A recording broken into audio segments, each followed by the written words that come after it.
Okay, so we got a really interesting article from a listener. Oh, yeah. Yeah, it's called How to Lead IT Projects Through Chaos. Kitschy. Right. It's by 𝗀𝗏 from 𝗀𝗏.com, by the way.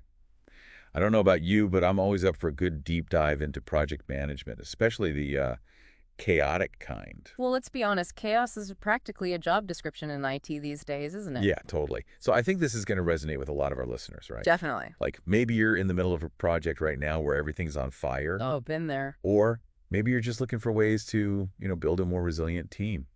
One that doesn't crumble under pressure. Always a good skill to have. Absolutely. Yeah.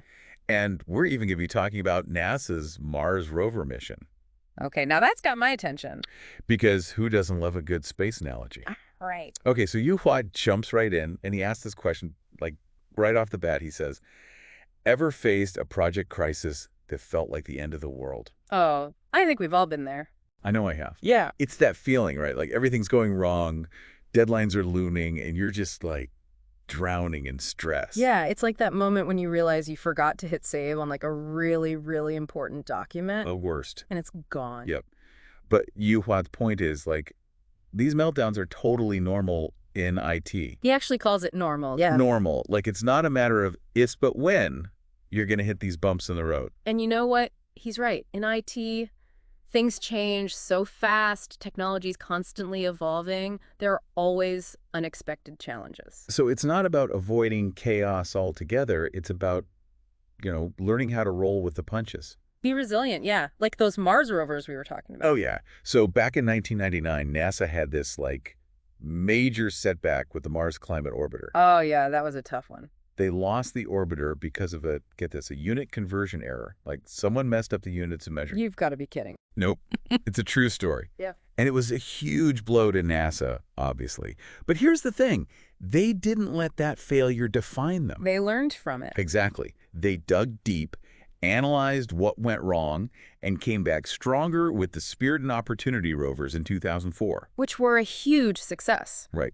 It's amazing, like, how they took that initial failure and turned it into, like, this incredible triumph. Talk about resilience. Okay, so how do we, like, mere mortals, how do we channel that Mars rover resilience into our own projects? Well, 𝗀𝗏 breaks it down into 5 key takeaways, and I think they're really practical, actually. Lay it on us.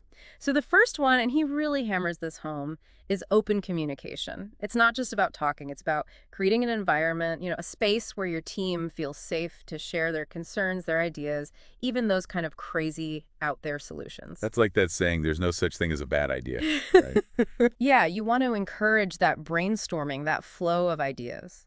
Because if people feel like they can speak up without fear of judgment, you're much more likely to catch those small issues before they snowball into major problems. And I'm guessing tools like Slack or Microsoft Teams can play a role here, right? Like keeping those lines of communication open. Oh, for sure. They can be really helpful, especially when you have remote teams. It's all about, keeping that communication flowing. Makes sense. Okay, so takeaway number 2 is empowerment. Yes. And this is more than just delegating tasks. Right. 𝗀𝗏 says it's about fostering a sense of ownership, making people feel like they're not just cogs in a machine, but that they actually have a stake in the project's success. I like that. Yeah, making them feel valued. Exactly. And when people feel valued and they feel trusted, they're going to be more invested in the project. They're going to be more likely to go that extra mile, to be creative, to problem solve. Especially when things get tough. Because they're not just following orders, they're actually part of something bigger. Right, exactly. And that leads to higher morale, more creativity, and just a stronger sense of teamwork, which is essential when you're navigating those chaotic moments. Okay, on to takeaway number 3, which is agility. Ah, yes, the buzzword of the century. But seriously, 𝗀𝗏 talks about embracing agile methodologies. Which essentially means? Well, it's about breaking down those big, hairy projects into smaller, more manageable chunks. And it's about being able to adapt to change quickly because, let's face it, in IT, change is the only constant. It's like, navigating through a jungle or something. You have to be prepared to adjust your course as you go. Exactly. You never know what obstacles you're going to encounter. And you have to be able to react quickly, right? Like NASA did with the Mars rovers. Exactly. They had to completely rethink their approach after that climate orbiter failure. And they held those regular retrospectives, right? Yes, which is a key part of being agile, taking the time to reflect on what worked, what didn't, and how you can continuously improve. It's like constant fine-tuning. All right. Takeaway number 4 is emotional intelligence. Yeah, this one might seem a little out of place, right? In the world of IT, It's easy to think that emotions are, like, irrelevant when you're dealing with all this technology and, hard data. yeah. But the reality is we're all human, and emotions play a huge role in how we work, especially when we're under pressure. So how do we, practically apply emotional intelligence to IT projects? It starts with empathy. Really listening to your team, understanding their concerns, celebrating those small wins to keep morale high. It's about knowing when to push your team and when to offer support. It's like being a coach almost. Yeah, exactly. You're there to guide them, support them, and help them reach their full potential. Awesome. And finally, we have takeaway number 5, which is leveraging lessons learned. Ah, yes. Turning those project fires, those moments of chaos, into valuable learning opportunities. Like making lemonade out of lemons. Exactly. 𝗀𝗏 emphasizes documenting both your successes and failures, what worked, what didn't, and importantly, why. By capturing these insights, you create this knowledge base that can help you avoid making the same mistakes again and replicate the things that worked well. So it's about constantly learning and evolving. Precisely. And it helps you be more prepared for the inevitable chaos that will come your way. Okay, so let's talk about the stakes here. What happens if we ignore all of this, if we don't embrace these takeaways? What's the worst case scenario? Well, I think 𝗀𝗏 paints a pretty clear picture of the consequences. Yeah. Think missed deadlines, budget overruns. Okay, those are bad enough. Yeah, but also, and I think this is even more important, think about the impact on the team.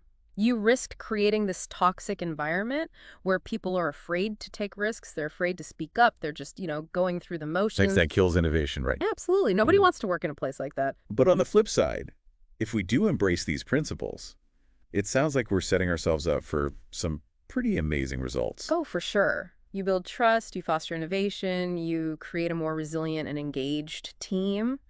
And ultimately, you turn those challenges into opportunities for growth. This has been so helpful. I know I've learned a lot. Me too. Thinking back on your own experiences, with all the projects you've led, can you think of a specific time when you saw these principles in action? Maybe a project where you faced some, serious chaos. Oh, yeah, absolutely. There was this one project, it involved this system migration, and it was way more complicated than we initially thought it would be. Uh-oh. Yeah, the deadline was really tight, and we were hitting all these technical roadblocks left and right. Sounds stressful. It was. But we focused on open communication. We really empowered the team to come up with solutions. So you put those takeaways into practice. We had to. And, it wasn't always pretty, but we managed to pull it off. And we learned a lot from that experience. I think it really solidified the importance of those principles for me. That's a great example. So the next time any of our listeners find themselves, facing a project hurdle, what's the one thing you want them to remember? I think just remember that chaos is part of the process. It's inevitable. But like 𝗀𝗏 says, it can actually be the catalyst for incredible growth. It's all about how we respond, Like those Mars rovers, they kept on rolling. And so can we. Great advice. And that's our deep dive for today. Thanks for listening, everyone, and keep exploring. See you next time. Bye.